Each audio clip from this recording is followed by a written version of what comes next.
एक छोटे से गांव में रामू नाम का एक गरीब किसान रहता था। उसके पास थोड़ी सी जमीन थी, लेकिन फसल कभी अच्छी नहीं होती थी। मेहनत करके भी पेट भर खाना मुश्किल था। एक दिन खेत में काम करते समय रामू ने देखा कि एक कबूतर घायल पड़ा है। रामू ने उसे उठाया, घर लाकर उसकी मरहम पट्टी की और खाना पानी दिया। कई दिनों तक उसकी सेवा की। धीरे धीरे कबूतर ठीक हो गया। रामू और कबूतर में गहरी दोस्ती हो गई। जब भी रामू खेत में काम करने जाता, कबूतर उसके कंधे पर बैठ जाता।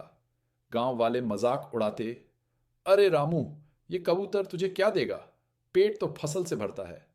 लेकिन रामू मुस्कुराकर कहता, दोस्ती का कोई मोल नहीं होता।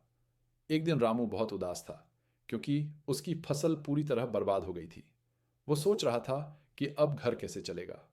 उस रात कबूतर ने रामू को देखा और मन ही मन कहा, इसने मेरी जान बचाई है, मुझे इसका एहसान चुकाना होगा।